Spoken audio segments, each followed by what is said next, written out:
ଜନମ ଜୀବନ ମରଣ ଅନାଦି ପରମ କାରଣ ତାହାତେ ଗଢୁଛି ଭାଙ୍ଗୁଛି ଶୂନ୍ୟ ସ୍ଥାନ କରି ପୂରଣ ପାପ ଧୋଇ ଯିବ ପୁଣ୍ୟ ମିଳିଯିବ ମରିଗଲା ପରେ ସରଗକୁ ଯିବ ଯିଏ ପଢୁଥିବ ଭାଗବତ କୃଷ୍ଣ ବୋଲି ଯାଉ ଯିବ କୃଷ୍ଣ ବୋଲି ଯାଉ ଯିବ। ଉପେନ୍ଦ୍ର ସିଙ୍ଗର ଉପେନ୍ଦ୍ର ଓଝା ବର୍ତ୍ତମାନ ଶିବାନୀ ୟୁନିଟରେ। ଭାଇ ଆପଣଙ୍କୁ ଅଲିଉଡ ଜଗତର ସୁରେଶ ୱାଡକର କୁହନ୍ତି କାରଣ ନିଛକ ଭାବେ ଆପଣ ତାଙ୍କ ଗୀତ ଗାଆନ୍ତି ଏବଂ ଗୋଟେ ୟୁନିକ୍ ଟିମ୍ବରେ ଗାଆନ୍ତି। କେବେ ଆପଣଙ୍କୁ ଏ ନାମକରଣ ହେଲା ଯେ କି ଅଲିଉଡ ଇଣ୍ଡଷ୍ଟ୍ରି ଯାତ୍ରା ଜଗତର ଜଣେ ଅଲିଉଡ ଇଣ୍ଡଷ୍ଟ୍ରି ଅଛନ୍ତି ଯେ କି ସୁରେଶ ୱାଡକର ପୁରା ଇମିଟେଟ୍ କରିପାରନ୍ତି? ନାଇଁ ନାଇଁ ସେଇଟା କଣ କି ମୁଁ ନିଜକୁ ନିଜ ବି ଚିହ୍ନି ପାରିନଥିଲି। ତାଙ୍କ ଗୀତ ବହୁତ ଭଲ ପାଏ। ବୋଧ ହୁଏ ଟିମ୍ବରଟି ସେମିତି ଲାଗେ ବୋଲି ମତେ ବି ଭଲ ଲାଗେ। ଏମିତି ଗାଉ ଗାଉ ଲୋକମାନେ କହିଲେ ଯେ ସୁରେଶ ୱାଡକରଙ୍କ ଗୀତ ଭଲ ଅଛି ଗାଇବାକୁ। ଭାଇ ଆପଣ କଣ ବାସ୍ତବିକ ସୁରେଶ ୱାଡକର ଆପଣଙ୍କ ରୋଲ ମଡେଲ? ନାଇଁ ନାଇଁ ସେଇଟା ନା ତାଙ୍କ ଟିମ୍ବରଟି ଭଲ ଲାଗେ ଗାଇବା ପାଇଁ ସେଥିପାଇଁ ଗାଏ।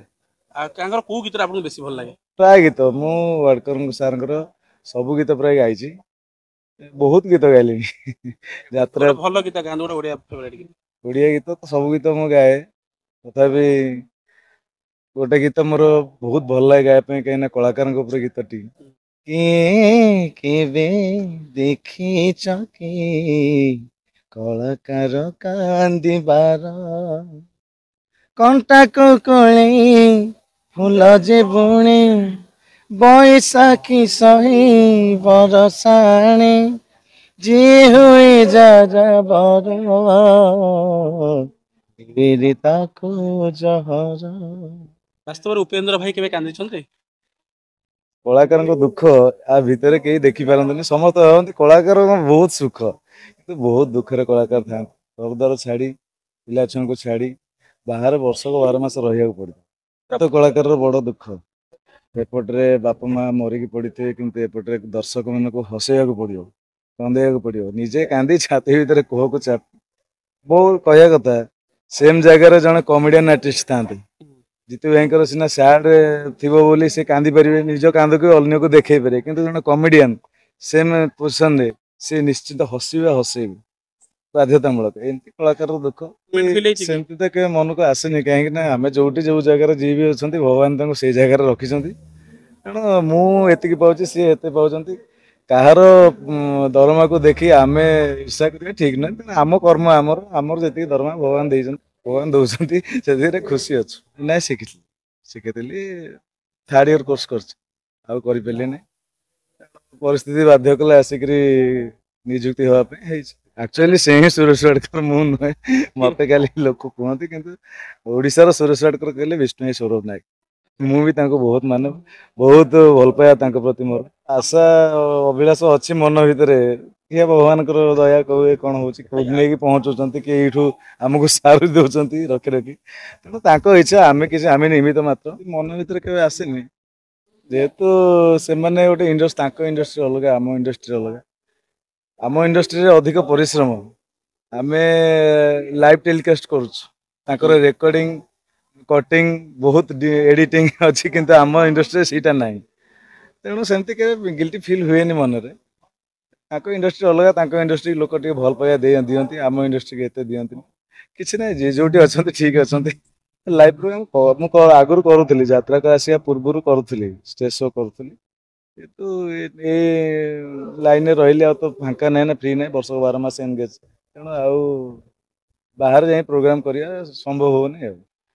ଆଉ କୃଷ୍ଣ ବୋଲି ଯାଉଛି ଏଇ ଗୀତଟି ଓଡିଶାରେ ତ ଲୋକ ଜାଣିଥିଲେ କିଛି କିଛି, ତଥାପି ଏଇ ଗୀତ ଜରିଆରେ ମୁଁ ପରିଚିତ ହେଇପାରିଛି ଓଡିଶା ବାସୀଙ୍କ ପାଖରେ। ଓଡିଶା ର ଜଣେ ସିଙ୍ଗର ଭାବରେ ପରିଚିତ ପାଇଛି।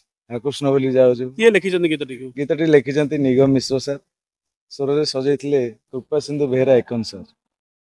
ଗୀତଟି ବି ମୁଁ ଷ୍ଟୁଡିଓ ଭର୍ସନ କରିଦେଇଛି। ଆଉ ଗୀତଟି ଜନମ ଜୀବନ ମରଣ ଅନାଦି ପରମ କାରଣ ତାହାତେ ଗଢୁଛି ଭାଙ୍ଗୁଛି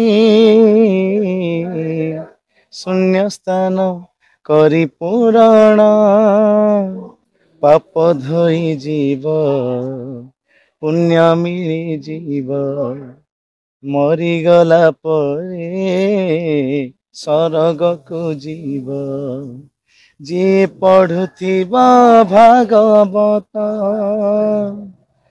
କୃଷ୍ଣ ବୋଲି ଯାଉ ଯିବ କୃଷ୍ଣ ବୋଲି ଯାଉ ଯିବ ବ୍ୟକ୍ତିଗତ ସମ୍ପୂର୍ଣ୍ଣ ପ୍ରୋଗ୍ରାମ କରିଥିଲି ସାଙ୍ଗରେ ମିଶିକିରି ଷ୍ଟେଜ 3ଟା କରୁଛୁ ଆଉ ଭଗବାନଙ୍କ ପାଖରେ ପ୍ରାର୍ଥନା କରୁଛି ଯେ ସାରଙ୍କୁ ଶୀଘ୍ର ଭଲ କରିଦିଅନ୍ତୁ ମେଲୋଡିୟସ୍ ଯେ ଭଲ କମ୍ପୋଜର ମେଲୋଡିୟସ୍ କମ୍ପୋଜର ଯାହାଙ୍କ ଗୀତ ପୂଜା ବଜାରରେ ଧମାକା କରେ ସବୁ ବର୍ଷ ଏଥର ପୂଜା ପେଣ୍ଡାଲକୁ ମିସ୍ କରିବି କି ନାହିଁ? ନିଶ୍ଚିତ ଭାବରେ ଦର୍ଶକ ମିସ୍ କରିବେ ତେଣୁ ଜଗନ୍ନାଥଙ୍କ ପାଖରେ ପ୍ରାର୍ଥନା କରୁଛି ଶୀଘ୍ର ଅଭିଜିତ ବନ୍ଦନା ସାରଙ୍କୁ ଭଲ କରିଦିଅନ୍ତୁ ସୁସ୍ଥ କରିଦିଅନ୍ତୁ ପୁଣି ଆସିକିରି ନୂଆ ନୂଆ ଗୀତ କମ୍ପୋଜ କରନ୍ତୁ ଏବଂ ଷ୍ଟେଜ ଶୋ କରନ୍ତୁ ଧନ୍ୟବାଦ।